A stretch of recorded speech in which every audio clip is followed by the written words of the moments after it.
I thought I'd spend a couple minutes and share with you some things about this milking stand. First of all, it was built in an emergency after my first goat, Bambi, who was my first dairy goat, Bambi. Didn't really know what her breed was. Folks thought she was a cross maybe between a Nubian and an Alpine. But it was clearly dairy. So when she did kid, which was a surprise because she never looked pregnant, my ranch hand here quickly had to spend the next few days building something to milk her on. The day she kidded, well, she kidded overnight. We woke up to a baby on the ground, all dry, clean, sleeping. So I hopped on YouTube, found a video on how to milk a goat, and learned how to milk a goat that day. But I needed something to put her on.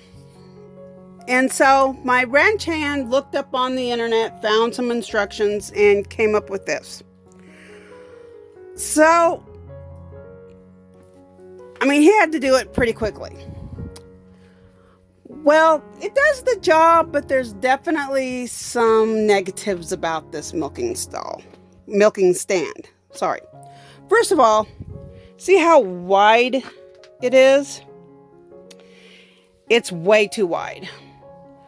In fact, one of the first modifications that had to be made was adding this board here, because Bambi was right up against this board here, and I, sitting on a stand, a little chair over here, I couldn't even reach her.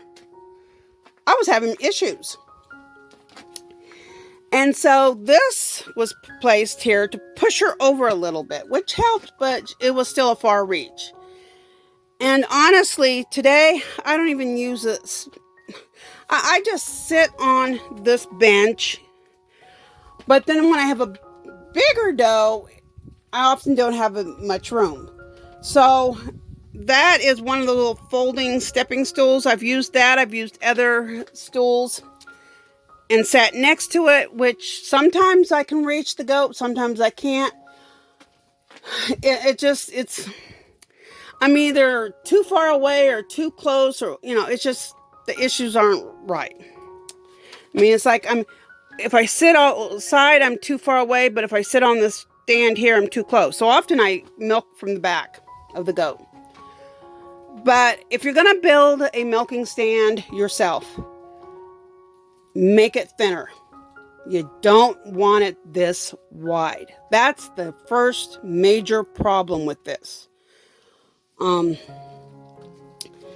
Another issue has to do with, it's going to really depend on if you have horned goats or goats that have been disbudded. And if you look at my goats, now, all of them, I guess they all have horns. But I've had other goats in the past that had, in fact, my first dairy goats, none of them had horns. These all have horns, and some of these were born here, others I purchased. In fact, 3 of the blacks I purchased. But now, if you're never going to allow dairy goats or any goats on your property that with horns, this isn't going to be an issue for you. But if you're going to have goats with horns on, maybe you want to build a stand like this so that you can put goats on to, meat goats to trim their hooves or something. This is going to pertain to you. And that is the way you fasten their heads. This bar here, because of the way this is solid. It can't be moved. This moves back and forth. And that causes a problem because if you look down here, there is a specific amount of space for the goat to put their head through. And like if you look at lawnmowers horns, they are getting wide. I'm not sure she can even fit through this anymore. Last year she was showing signs of difficulty. The previous year she could do it, but goat horns continue to grow. And so I have a feeling this year she would twist her head and get in there, but she may not be able to get out. And so you need to think about that. This style is perfectly fine if you have a goat who gets disbudded. If all your goats are being disbudded, and so horns are not an issue, then this design is not going to be an issue. But if your goats have horns, as those horns get longer and longer, especially if they go outward, if they just go back, it may or may not be a problem. But if they go outward at all, it could be a major problem. And so if I ever have another built, I want both of these to move. And I probably don't want this, period. I want the room to be as big as possible so that they have a room to put their head in and take it out. If you have goats with horns, you got to think about those horns. So that's the second major thing I don't like about this milking stand, is just the problem of getting the head in and out. A third thing, which is not a big issue, we screwed this down. Now we did screw some holes in here for water drainage, but I can't really clean it.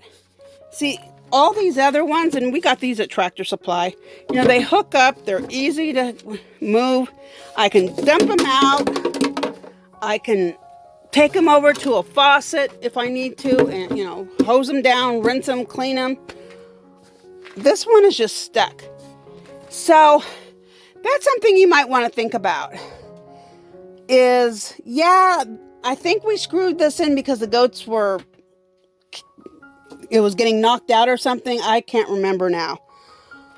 But if you screw it down, you got to remember how you're going to clean it. So that's another issue. A benefit is the way we fasten the goats' heads. See, we can move this in. We got this little hook here, and I can just screw it. Now, if we have a goat who's smaller and can pull herself out, because of the way this is fastened, I can shorten this and have it tighter. Or if I got a bigger goat, I can loosen it so she's not being strangled. So that's something to think about. It's how you're going to fasten the goat's head in there, because you want the goat to not be able to get out because if they've run out of food, sometimes I've had goats just pull their head out and back out and, knocking the pail over, making a huge mess, causing issues because they ran out of food and they're done. They don't care if you're only half done milking them. That's not their problem as far as they're concerned. They're done eating and they want out. So that's something to think about. So I hope sharing these little problems I've had with this milking stand and things that do work, I hope that's helped you when you go to design your milking stand. Look at the look at all the little plans you'll find on the internet. And if they don't have actual dimensions or anything, then think about, your goat size. Because obviously, if you've got Nigerian dwarfs, the rules are going to, the size of... Stop that, would you? Quit it. Quit it. Okay? Just quit it. The size of a milking stand you want for a Nigerian dwarf is going to be different than Nubians or Alpines. And obviously, now she's young, but, she's obviously much smaller than this girl. This girl's much bigger. Sydney's bigger. You know, goats come in different sizes because they're all growing, and you've got to plan for that. So I hope this little bit of information is helpful to you. And if you're about to build your stand, I'd like to see a picture, comment, show it to me. I'd appreciate it. Sierra, you got milked earlier today. Well, you have a nice evening, day, whatever. And thanks for watching this video.